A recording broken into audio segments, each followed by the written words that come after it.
7th of November here in Coquitlam at Mackin House, and I'm very pleased today to be speaking with Norma, who is a registered psychiatric nurse at Riverview Hospital here in Coquitlam. So maybe we could start off our little talk today, Norma, by you telling me when you actually went to work at Riverview. When would that be? Okay, well, I was a young lady, and when I heard the introduction, it was a big was. I was. It was a long time ago. Right. I was 18 when I started training, so the minimum age. And I think I was probably a very young 18, coming from sort of a sheltered home. Right. Didn't know what I was getting into. Yeah. And could you give us... Okay, the year was 1950. 1950. Okay, so we're looking at 1950s, 60s, 70s, that kind of thing that you worked there? Or? No, I left in 1954. Okay. Shortly after I graduated and got my time in. Right. And I didn't go back to work until 1979 and worked then until 1997, but not as a psych nurse. I went into transport. At that time, we were deinstitutionalizing. Yes. And transport, we're looking for old psych nurses, anybody that had industrial first aid, could work without being, without supervision. Right. And because I had been away for so long, I thought, well, maybe this isn't such a bad thing for me to be doing as a career. We had 3 boys at university at that time, and I really wanted to help with the load. Right. And so I went into transport. It worked out well for me. Maybe I should backstep for a minute. Before I really got started at transport, I felt I should take refresher courses. And actually I was discouraged from doing that. They looked at my age and where things were at that time, and they really discouraged me from going back to school. So I said, okay, then maybe transport's where I belong. And so that was it. That's interesting. Yeah, it was strange, but it worked out very well, and I really felt I felt good about my years back there. Right. I'll tell you what, if you don't mind, maybe we can just go back again to that time when you started the training. So that would have been 54? Or? 1950. 1950, and I was okay, 18. so really not that long after World War II. Mm-hmm. You're obviously young, straight from high school. Well, not straight from high school, but yes. Not quite, but Yeah. pretty close. So what I was wondering was if you could tell us a bit about what it was like when you were doing the training there in the early 50s. Well, it was quite an eye-opener for me because, as I said, I lived quite a sheltered life. I was the baby in the family of 2 girls. And, oh, never mind, Norma, your sister will do that. So I was very shy and quiet, and I found myself on the wards right away. The classes were so busy, so crowded, and they were short on the wards for staff. Right. So they were sending us right out. And I started in the geriatric care. It was called the Home for the Aged at that time. And so it worked out fine for me because I had a big heart and I gave lots of hugs. Yeah. And what I didn't know, I soon learned to ask, and it worked out well. So I was there for quite some time before I actually even got into a classroom. I'd just forgotten how many months, but it was quite a while. So it was quite an experience. Now, thinking back about that experience again then, and these geriatric cases, were these people then who were just there purely because of age, or were they mentally impaired no, as well? They suffered from dementia, senility as we called it at that time. So these days what we call dementia, you would have gone to Riverview on account of dementia? Yes, and I'm not sure that I know in later years Riverview was really only taking the geriatric patients that couldn't fit into the community as well. I see. The ones that were maybe a little harder to handle. Right. And just when that started, I'd have to go back into the textbooks to find out. Yeah. But when I was there was a cross-section of the ones that I know could have been at home, absolutely, and others that were really quite troublesome, you might say. You mean with Alzheimer's, for example, or? Mm-hmm. Right. Yeah, so everyone was there at that time. Right. And we had many, many, many patients at that north end. They were in the Tudor buildings, if you know Riverview, Yes. at the north end there. So what sort of numbers would they have had when you were there? Well, in 1950, Riverview Hospital, I believe, had over 4,500 patients. So the wards were very crowded. I don't know if they were as crowded at the north end with the geriatric patients as they were in the other buildings, like So there's quite a lot of pressure on East Lawn healthcare in and those days West too. Lawn. Then is that? Yes, yes, there was, because this was the only facility for the entire province. Oh, so that was covering the entire province. If you were sick and you lived up at Powell River and you needed care, you came to Riverview. I see. I don't know of any neighborhood facilities at that time. Right. So the way it turned out then, you were put straight on wards, you know, you hadn't had much No, schooling. I don't know that everybody and every year that happened to. The year Right. that I was there, it was very crowded and very, Right. very understaffed. But then eventually you did get Oh, of some course, we training went and- into classes, and I spent a year down at the Crease Clinic without moving around an awful lot, and also spent quite a bit of time in D2, which was an infirmary ward at that time. So I learned a lot about bed care and yeah. Also, some people had physical issues too then.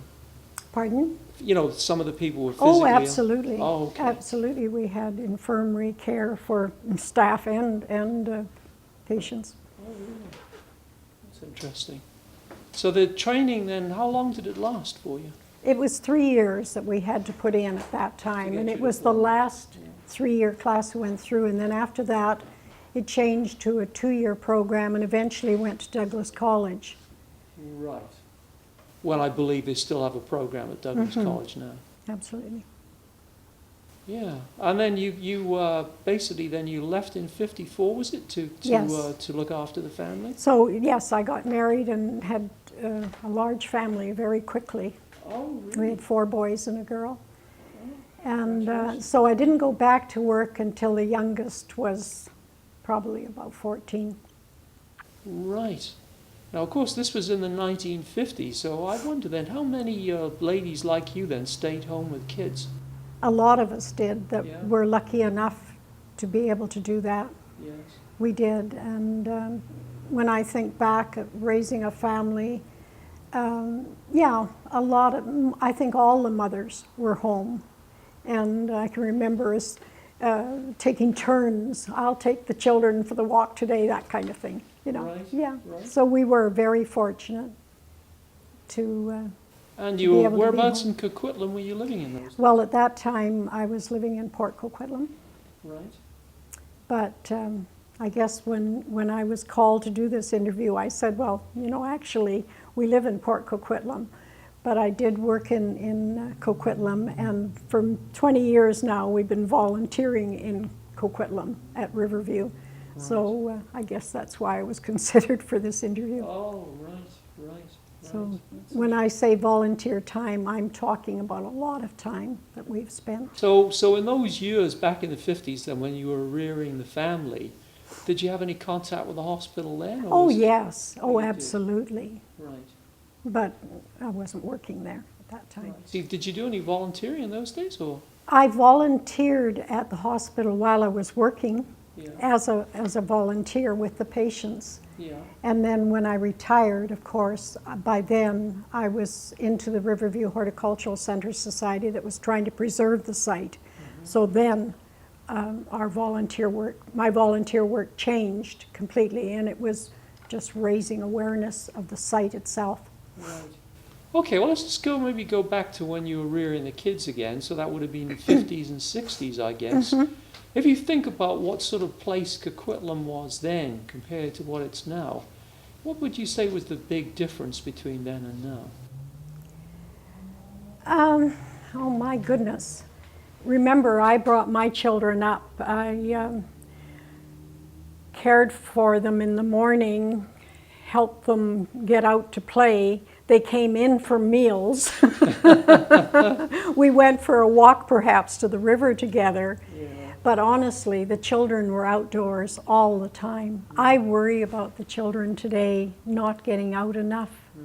When I see the excitement when we have children's tours at Riverview, and I see how excited the kids are running through Finney's garden, and the children of that day were outdoors all the time, and So they're just maybe simply a little not bit there fitter now. and healthier than they are now in that sense? Or? Well, I don't know if they're. I certainly think they were fitter. I don't know if they were healthier, but I think that's rather sad, and I think probably it'll change. I think mothers are concerned about the number of hours that children are spending on computers and cell phones and all that. But what about Coquitlam itself? I mean, I'm thinking now, if you wanted to do a bit of shopping for the family, maybe buy clothes for the kids and that kind of thing, could you do all that locally in those days? Oh, or? no, we couldn't. We No? went to New Westminster probably. Oh, so that's where your kind of shopping mecca was in the US. Okay. Yes, yeah. And if there was Christmas shopping, we probably went to Woodward's in Vancouver. Oh. So it was relatively rural out here in those days. Yes, it was. Yeah. So that's quite a bit different to now, isn't it? And then on excursions, we'd even go further afield to go shopping. Portland or Seattle or Bellingham or Well, I guess, yes. the Okanagan. Yes, yes. Well, probably easier to get to in those days, I guess, less traffic. But New Westminster was New shopping. Westminster, okay. Yeah. New Westminster in Vancouver, I guess. Right.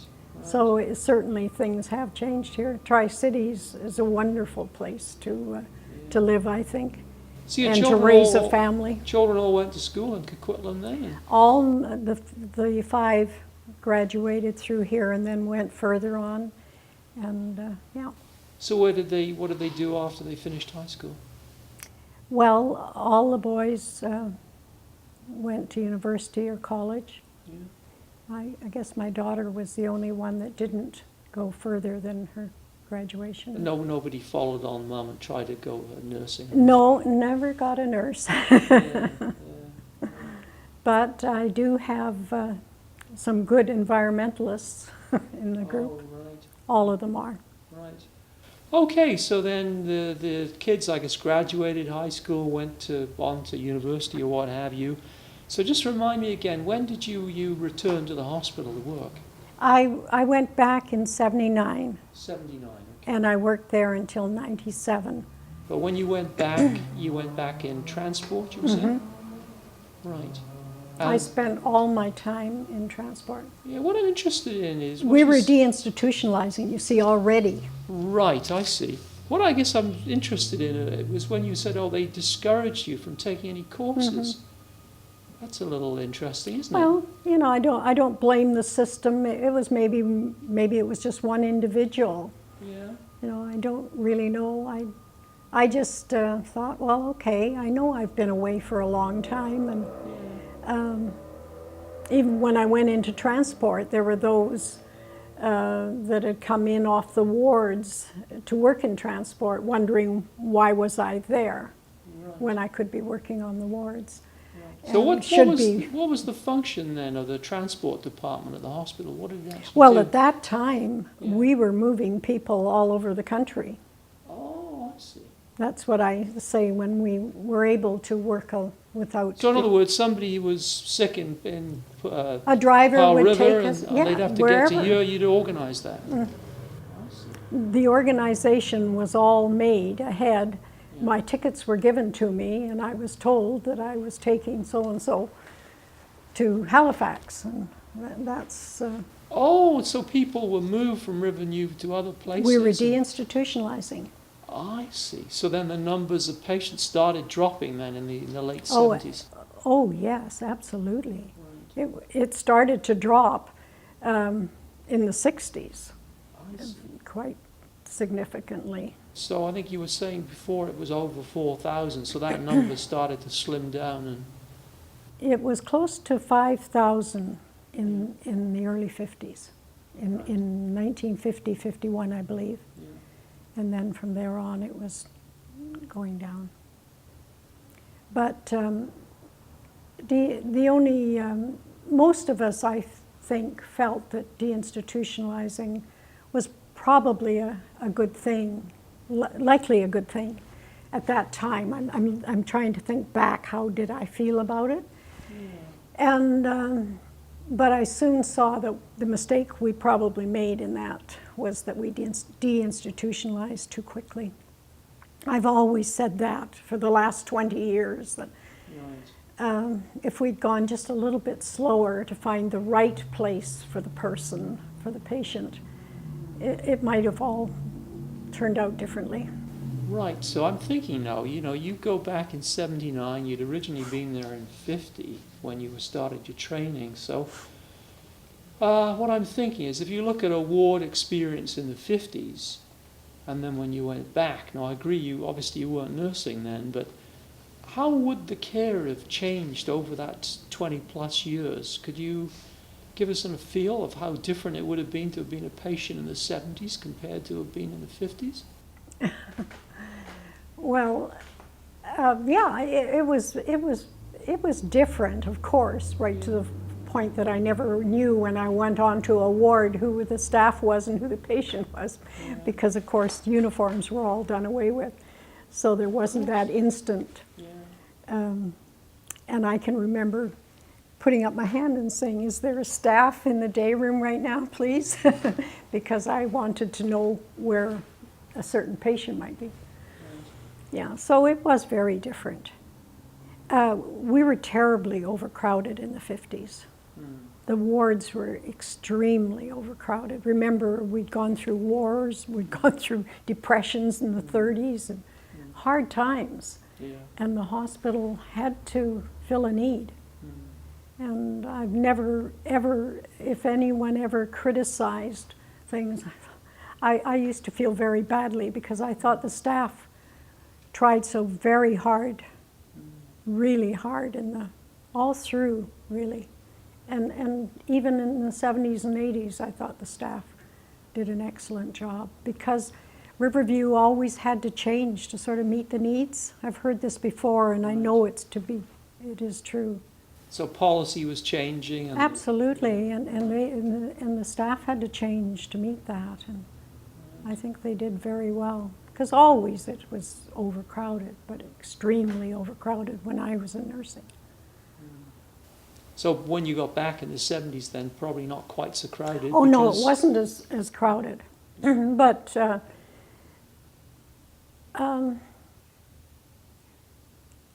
it probably worked much more efficiently.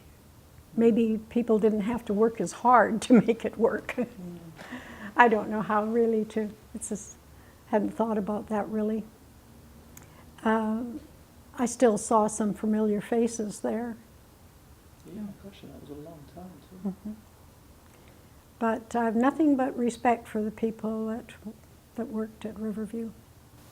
Right, so let's go on from here then. You got back in there in the late 70s and you were moving these patients all over the place, which sounds very interesting. So if you think then about the time, and you were working there then for another 20 odd years, I guess, from 79 onwards, how did things kind of develop? Obviously you were deinstitutionalizing, but if you think about the changes that occurred between then and when you retired, what sticks in your mind as being, that really was changing during that period? I think the last few years I found rather difficult because I did feel that not everybody was going to the right facility, and that the emphasis was on let's clear this place out and get everybody in the community. And if I can speak very truthfully, when I saw the top end of the property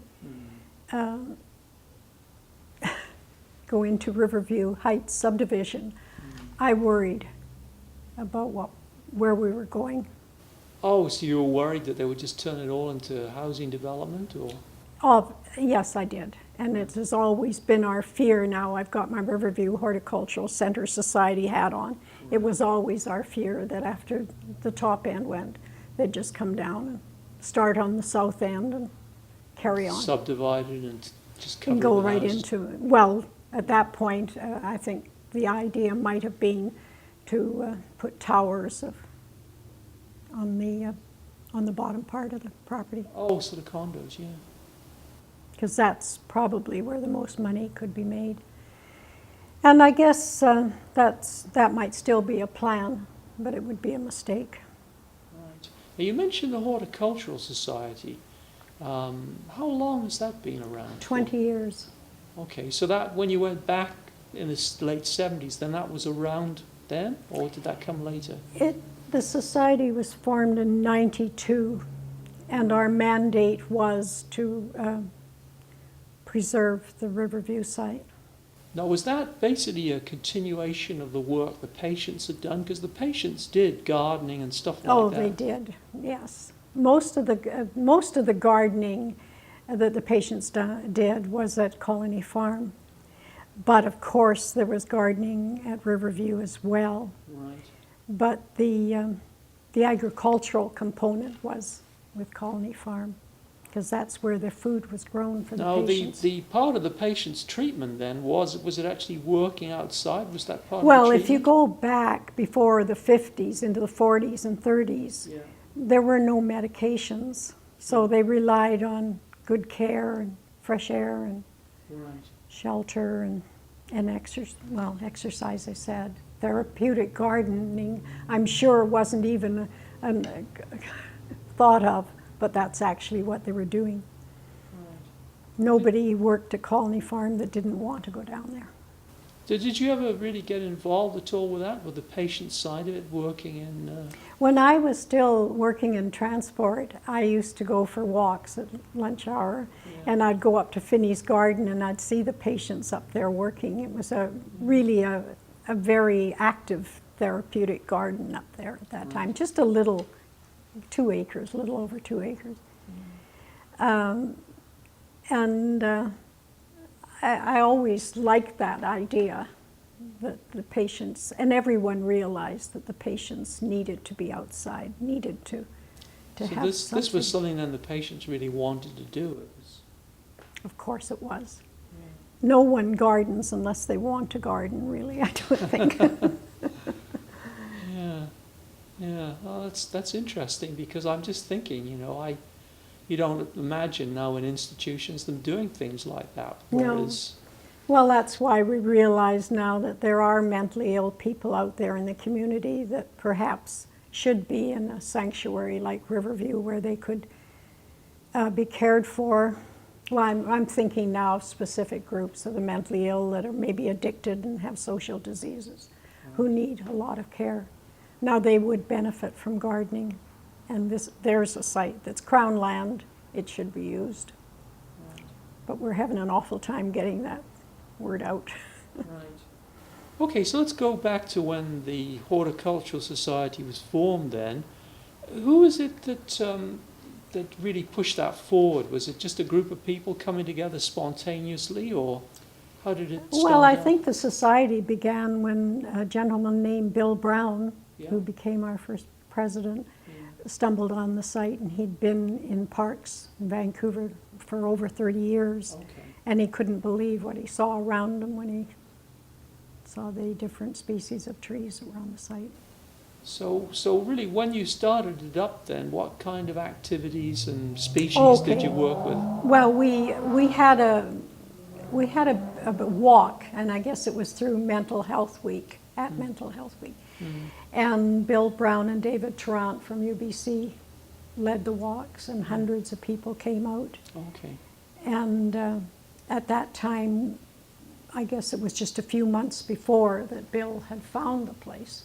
And he realized that he had to do something quickly to save the site because he knew what would happen. So you mean when that was formed then, it was in your minds then, oh gosh, it's going to be covered in houses and better do something? Yes, Right. because the houses were in place that time. So really the issue with houses at Riverview then is the very old issue then, it's been around for a long time. Let me think now, when did the houses start? When was Riverview Heights subdivision? Went in about over 26, 27 years ago. Right. So it was well up there, and then, of course, we realized that they would be looking at the rest of the site likely. So it was Bill that really formed the society quickly. And he found people with like minds at Riverview, and away it went. And then it's been just raising awareness of the site for those 20 years. Yes, that's really quite a track record, isn't it? It's been a lot of tours. Well, yes, no, I've heard about the tours, but We've had arborists from all over come and lead tours. yeah, it's wonderful, really, what you were able to achieve, though. You know, the activism that you've generated. Well, it has been good. We've had some incredibly talented people that have put together videos for us. We've come out with a very nice book that we unfortunately never went into a second edition with. We're just too busy with the other political stuff. So the society is pretty active right now with quite a membership, and Yeah, we have we've a very small active membership, but we have a nice healthy membership, and we have a great partnership with the Burke Mountain naturalists in the area, right. and the naturalists throughout the province that understand what we have here. So really very long established. And so if you think about what they're doing now, getting away so much from the advocacy for the site, but where would you say that you know, they've had particular success in terms of the work that they're doing? You know, I'm thinking of the actual agricultural, horticultural stuff that's being worked on. Well, first of all, let me say that we have an incredible collection of trees on that site. And I guess for so many years, we knew that we had this incredible site. But how can we convince people that this site is a sanctuary? Right. I'm losing my train of thought here. I need a break. I lost where I was going. Right. I think where you were going with that was you were arguing to me before that, you know, as the sanctuary affect the people who are ill, and, you know, by being successful in terms of managing the trees and so on, you know, then it would provide opportunities for people. I guess it was the society itself did not go into mental health care because we felt we weren't experts to go there. The experts were out there. We were not that group. So we had to concentrate on the heritage buildings and the heritage trees. And then when we realized what was happening in the real world and that we had this desperate need in the community and no one was looking at Riverview, we had to start speaking up for the mentally ill as well. And we've only been doing that in the last few years. So really then what's happened is the accent on the advocacy for mental health is relatively recent.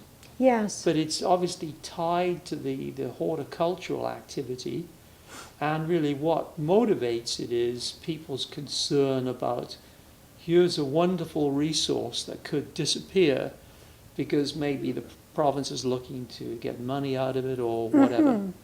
Oh, there's a lot of money to be made, and then Of course. it's gone. And there is just no way you could put condominiums on that site and save that sanctuary in any way. The trees would be lost. The root systems couldn't take it. The water table changes. The whole thing has already changed just from the development above. Oh, so even existing developments have affected. Oh, yes, we have noticed that change, and we've lost some trees. The mature trees are the first ones that you What, lose. it just got too dry, you mean? Too wet, Oh, too wet. bogging in certain areas. There are 7 streams that run through there and 2 major ravines, an old orchard site. And this is why we've got the environmentalists, the naturalists, so concerned about that site, really, and on board early on because of that. And then they too are now speaking for the patients and the need. Really then, so what to we've care. got is an increasing number of people who are Absolutely. getting interested in the care aspect, Mhm. and then, advocating the use for health uses, I guess. Absolutely. Yeah. There are people out there that are being lost because the need isn't met. The Right, the so need is not being met. maybe let's just talk about this aspect then. If you think about the mental health care that is available now, obviously your group and the other activists then are arguing insufficient resources being devoted. So the way you look at this then is that here's a major resource, rather unique because of the horticultural aspect. Why not apply this then to meet some of this huge need? Mhm. Oh, we're saying, why aren't some of these buildings being opened up? Perhaps down the road in another few years, we'll be able to put up some new buildings on the site, but why not use them now while they're still usable? Right, I think I did hear the other day that there were 1 or 2 which aren't really usable because I guess they haven't been maintained. Well, there is one building, West Lawn, that is decommissioned, which means that you'd have to bring it up to today's specs Right. to even open the doors. You just have to. But I mean, most of these, the roofs are still in place, so they're weatherproof. And There are buildings that are being lost and they're covered with plastic, some of the smaller cottages. But West Lawn is the only large building that is decommissioned, I believe, and could not be used. now, what about the new cottages that Fraser Health has put up? How does that fit There are into this? 3 lovely new cottages at the north end Yeah. that Fraser Health is utilizing, and there is more room for new cottages. And we're leaving that to someone else to decide, but I guess the society is wondering, why aren't we reopening now that the Riverview Hospital is out? Why aren't we reopening some of those buildings now for people like the mentally ill that are drug addicted or the geriatric people? Right. So what you're seeing is here's real estate that with a modest cost maybe could be refurbished. And It wouldn't need much of a cost to open up most of those buildings. Right. Center Lawn has just recently been closed, and it could take ever so many people. There's architects that are looking at those buildings saying, my goodness, we could put in small apartments here. I think the site, those buildings started going up in about 1913, so I suppose probably some of them have got heritage value, haven't they, just as buildings? They all 5 buildings have been given high heritage value, and then heritage value is distributed throughout the others. As I say, it is only the one building. And the other day in the Globe and Mail, we read that there's a horticultural building in Ottawa that they're spending, I think, something like over $7 million to move. And I'm thinking, what's wrong with us? We don't have the will to even put a new roof and bring West Lawn back up to today's specs. Right. And it wouldn't likely cost $7 million. Right. But it is the will to want to do that. Right. So if you think back in the last 20 years then, say, you've not seen any political will there to put any money into maintenance and at least maintaining what we've got. It's more or less been run down. Is that fair way to put it, or? Yes, I think that's a fair way to put it. I'd say before that buildings were looked after very, very well, extremely well. It's only in the last 20 years that we've seen this decline. And lately, I guess, the old Crease Clinic has had a new roof put on it, thanks to the movie industry. So they've been Oh, because looking that was after part that. of a movie, used in a movie. And Not the right use of the building, I always say, but they have been looking after things So what very did they well. use the building for in the movie? Oh, I'm sure I don't know. They're shooting movies. Oh, They're okay. shooting movies in the Crease Clinic and outside on the grounds, and they use the East Lawn and they use North Lawn. So. Actually, come to think of it, I think there's quite a lot of films that have actually been made on that site, aren't there? And as I say, they are looking after things. Anything that they use, they look after. And it's just not the right use of the land, as far as we're concerned. Oh, so you really prefer them not to be there at all? You mean? Well, no. Yeah, I'd rather see it being used for medical or... for a sanctuary. Yeah. Right. Interesting. Yeah. But they're doing very very well. We were excited to see a new roof get onto the Crease. I think they felt they might need $2 or $3 million to do that building. They did the Crease and the Crease cafeteria, and it ended up costing a little bit less than they projected, but they did an excellent job. So now we're just wondering, what about those other heritage buildings? Is anybody going to care enough? Right. Well, maybe, are there any active initiatives to bring back into use particular buildings, or what's... I don't think so, not right now. Well, I should mention something you asked about. Is there a difference now to then? I think. Yes. I'd like to go back to that, because when I do tours now, if we have young people in that group, it's the young people that are always saying, or not always saying, but have said many times, boy, if an apartment was put in that building, I'd love to live in it. And you know, years ago in the 50s, no one would have ever said that. So we have come a long way. The stigma attached to mental illness is really no longer there with young people. It's a whole different world. You've noticed, well, that's I should have mentioned that earlier. So when you really what asked you're me. saying, in the course of your lifetime, you really noticed then a favourable, in a sense, change in Oh, attitudes. absolutely. So, Yeah, I should have mentioned that early. Oh, that's okay. We're revealing it now. So you know, in those days, you mean it was sort of out of sight, out of mind? Oh, I think that a lot of people felt that stigma that was present with mental illness. Yeah. It really was. They would not have thought to go on the grounds and have their wedding pictures taken under the trees, whereas now that's happening all the time. Well, indeed, I guess that quite a lot of people like to get married outside these days, and I guess that's a beautiful sight from what you tell me. It is. Yeah, and it makes me feel good when I know that stigma is soon to be lost. People are no longer feeling that. So really what we're seeing then is a favourable change in society's attitudes. But, you know, you've said really it's always been tight on resources, crowded and so on, never enough care. Do you think attitudes towards care have changed much? You know, that people are more amenable to put money into things now than they were years ago? Or is that about the same, do you think? Well, I think everyone would love to see buildings all over the community, such as the 3 that Fraser Health has at the north end of the grounds. Right. But for the number of people who would need to be accommodated, it would be an incredible cost, wouldn't it?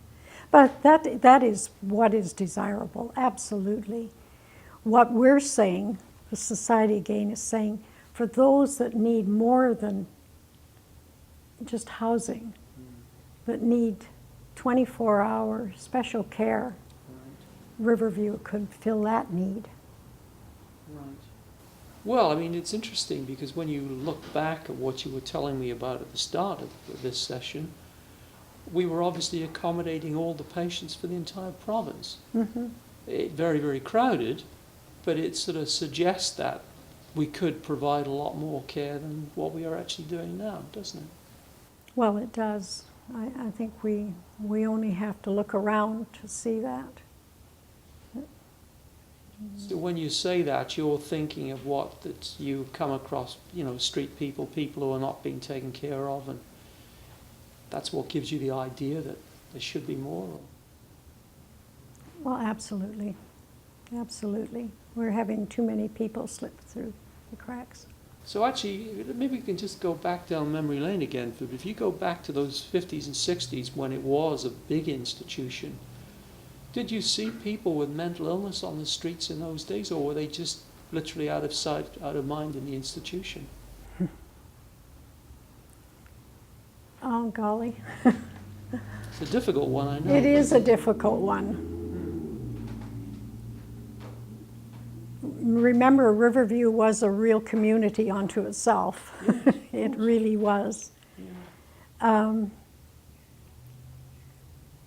I do have friends that looked after their mentally ill people within their own family, Right, but that was not most often the case.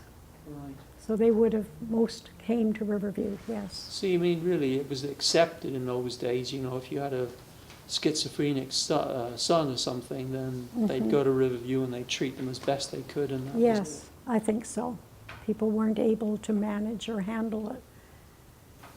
Yeah, because of course really now it's the whole emphasis has changed, isn't it? There's a lot of drug therapy, I guess, Oh, which of has course. really changed things an awful lot. And they didn't come in until the late 50s, the drugs, so drugs changed everything. Absolutely. Yeah, so I guess going back then And that in itself changed activities out. And it took many years to get, to understand these drugs and how to use them properly. And so I guess everything is, in that way, is much better now. Yeah, no, that's good. It's nice to be able to look back and see those trends like that and see that some progress has been made, isn't it? Mm-hmm. Oh, of course it is. Of course it is. We just hope that we do the right thing, and as I say, maybe if we'd moved a little slower through the 80s and 90s. Yeah, thinking back again, obviously there was a policy to deinstitutionalize and so on. But when you look at the institutionalized setup, thinking about we need more care now, what was the really bad thing in those days? If you think about it from the patient's perspective, I mean, they were cared for, but what was the downside of institutionalization, do you think? Early on, Yeah. well, the obvious, I guess, not overcrowded, not being able to make choices, Right. not being able to think for themselves, really. Right. Any of us can become institutionalized very quickly when we're no longer making choices. Of course, patients' rights came in in the 80s, and it made a great difference. So, I know that people that have come on tours have said, well, maybe deinstitutionalizing so quickly wasn't such a bad thing. Maybe we had to get people out quickly. Well, I think we just got them out too quickly and made too many mistakes. so maybe then, the policy was the right one. It was the speed. It was the speed in which it was done, and not having the proper facilities out there.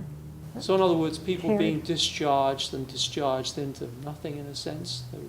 Remember, when they were in the hospital, they had everything, really. Yeah. They had recreation, music therapy, art therapy, drama. They had so much. And many of them moved into facilities where there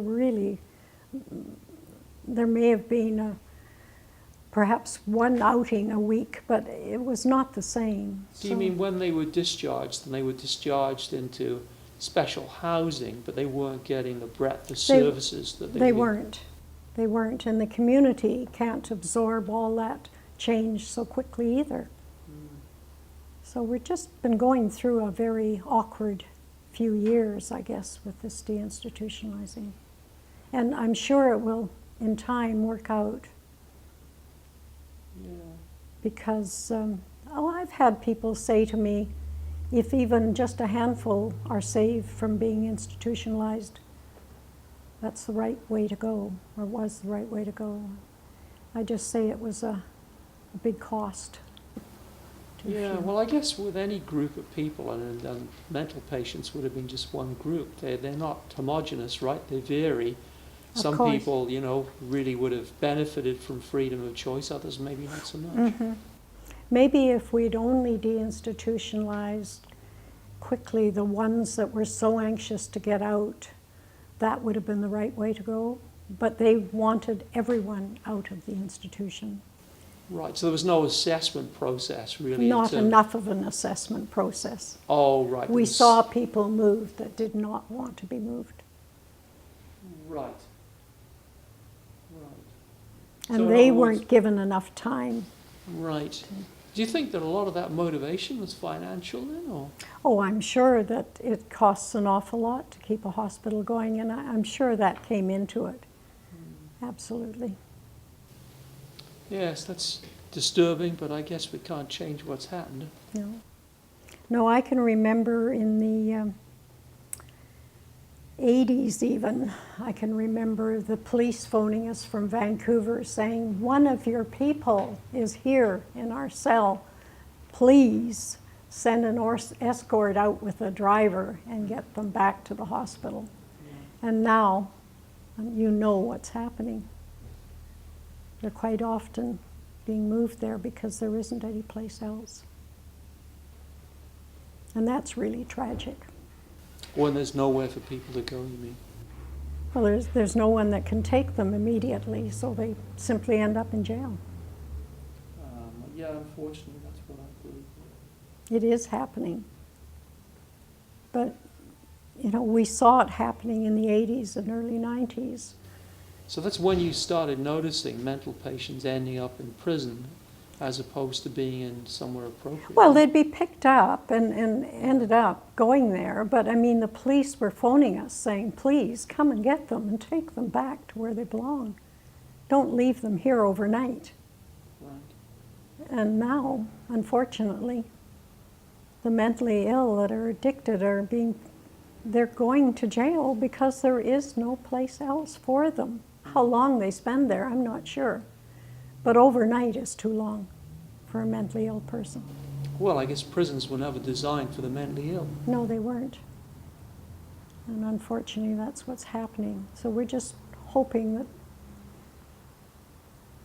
somebody will try to get us back on the right path. Now, obviously, your background is in nursing, so that's your connection to it. But I'm wondering, in the organization, have you got people who have had schizophrenic children or other issues that have really woken them up to this problem here, that there isn't the care and that, you know, there should be more care? Oh yes, I think we see that everywhere. So, you know, in other words, because what I often think is that people have to have some event in their own lives to motivate them to do something. And, you know, obviously your connection was working there, being with the patients. Not everybody gets the opportunity to do that, you know. Well,